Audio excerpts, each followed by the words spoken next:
All right, welcome back to ABA exam review and the continuation of our RBT practice question series, where we're going through another set of questions together and breaking them down. If you're new to the channel, welcome. If you're turning, welcome back. Please like and subscribe. Check out btexamreview.com for all of our study materials, including our combo pack. When you pass your exam, let us know so we can include you in the Sunday shout out. Work hard, study hard. Let's get going. A therapist notices that a client is much more willing to complete difficult tasks right before snack time compared to immediately after snack. The client is on a fixed ratio 5 schedule and is allowed to eat snack once his schedule is complete. What is most likely occurring in this situation?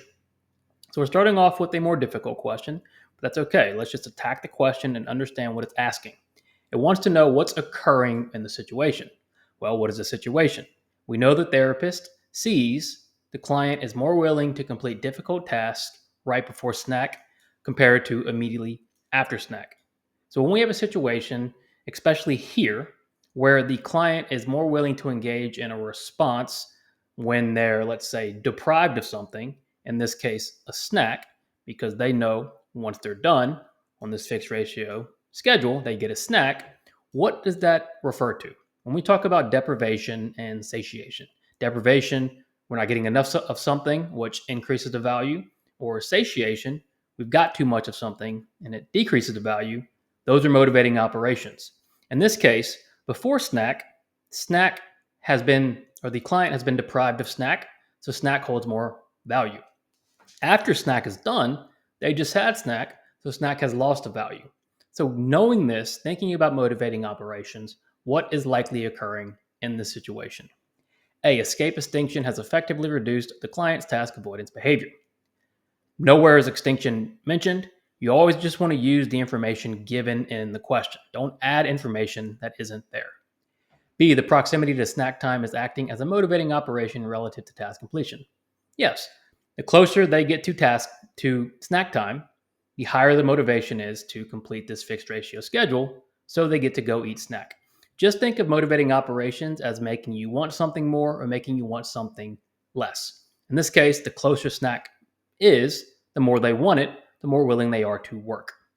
C, food is the only reinforcer that this client is willing to work for during session. Again, we don't know that. There's no indication that that's true.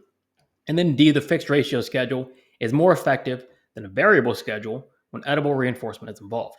Well, there's no facts to back that up either. The only facts or the only information that is supported by this question is B. The proximity to snack time is acting as a motivating operation relative to task completion. Marcus enjoys cooking with his cast iron skillet. He will often put the skillet in the oven, but forget to use an oven mitt to remove the skillet, which leads to Marcus burning his hand. Eventually, he stops grabbing pans with his bare hands. This change is best attributed to what? Now, we have a behavior change question.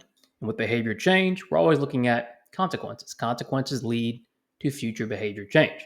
Our consequences are reinforcement, punishment, and extinction. First thing we want to know is, did that behavior increase or decrease? We know Marcus cooks with a skillet. He puts the skillet in the oven, doesn't use an oven mitt to remove the skillet, so he burns his hand. What happens to the behavior? He stops, obviously. So his behavior has decreased. So we're either looking at punishment or extinction. Now, when we're thinking about punishment, something is added or taken away. In this case, what happens to Marcus? Well, he burns his hand. He touches the skillet, the burn or the pain is added, so it's plus, what's positive. So if we have a situation where we're adding something which is decreasing behavior, what is that called? Well, that's going to be a positive punishment. We're adding something that's decreasing. Why is it not B? Well, with B, we're adding something that's increasing, and we know the behavior decreased. With C, negative reinforcement, we're taking away something that's increasing. Well, we added something and decreased. It can't be negative reinforcement. And then D, negative punishment, we took away something that decreased. Well, in this case, we added something that decreased. So if you break it down like that, it becomes very simple. Did the behavior increase or decrease? Was something added or taken away? If you withhold, now we're talking extinction. But we added something, so this is very clearly positive punishment that changed Marcus's behavior. During a 30-minute session, a staff member records whether a client engages in humming at any point during each 10-second interval. At the end, they calculate the percentage of intervals in which humming occurred. This method differs from continuous measurement because why? When we talk about continuous measurement, what are we talking about? We're typically talking about frequency, rate, latency, duration, and to response time. And it's continuous because we are recording every time the behavior happens. When we talk about discontinuous measurement, we're talking about interval recording or time sampling, where we have a length of time, but we're breaking it into samples of time or intervals. So if we have a 30-minute session and we're looking at 10-second intervals for humming, right? They're looking at whether the client engages in humming at any point during each 10-second interval. So if that client hums 5 times during that 10-second interval, that's going to count as one response. Therefore, we're not taking every instance of behavior, but we are recording some. That's why it's discontinuous. And then at the end, they calculate the percentage of intervals in which humming occurred. So how does this differ from continuous measurement? Why is this different from recording every behavior? A, it includes every instance of the behavior as it occurs in real time. Well, that's just not true. Again, if we have a 10-second interval and the response is if the client hums at any point, even if the client hums 20 times, it's still only one response. B, it may miss responses that happen outside the observed intervals. This as well. If we're not looking at an interval, we're not taking behavior. So typically, with interval recording, if we have a 30-minute session, we might only record for 5 minutes. Those other 25 minutes, we're not capturing the behavior. Discontinuous measurement tends to be less accurate or less thorough because of this. C, it provides the exact duration of each behavior episode. Well, it's not going to give us duration, right? It's just going to give us did it happen, did it not? And D, it is more accurate than continuous measurement method like frequency. Well, that is just not true, right?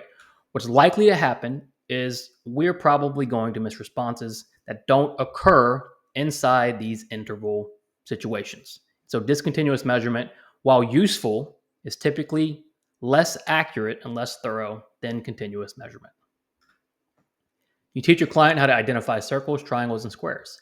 The client is identifying circles as shapes, but is not identifying triangles and squares as shapes. How would you encourage stimulus generalization in this scenario? To answer this question, we have to understand what stimulus generalization is. So what is it? It's when a single response occurs in the presence of multiple stimuli. So in this case, we want what? We want the response of shape to occur from the circle, the triangle, and the square, right? But that's not happening. Right now, circles are shapes, but triangles and squares are not. So how are we going to promote the response of shape in the presence of triangles and squares? Now, don't overthink this, right? A, reinforce the client when they refer to the triangle and square as a shape. Sure. What's going to happen when we reinforce that? Behavior is going to increase, and we're going to get what we want, stimulus generalization. You can't overthink this stuff, right? Initially, you're going to be overwhelmed by the terminology and definitions. Once you understand that, simplify it. Well, I want to see more of that response. What do? I reinforce. It's that simple. B, reinforce the client when they refer to the circle as a shape. That's going to strengthen that behavior, but it's not generalization. They're already doing that, right? We want to see triangles and squares. C, reinforce the client when they refer to the triangle and square as triangle or square. Again, that'll strengthen those behaviors, but we want to see triangle and squares referred to as shapes. We've got to change it up. We've got to start reinforcing that behavior. We've already taught that behavior.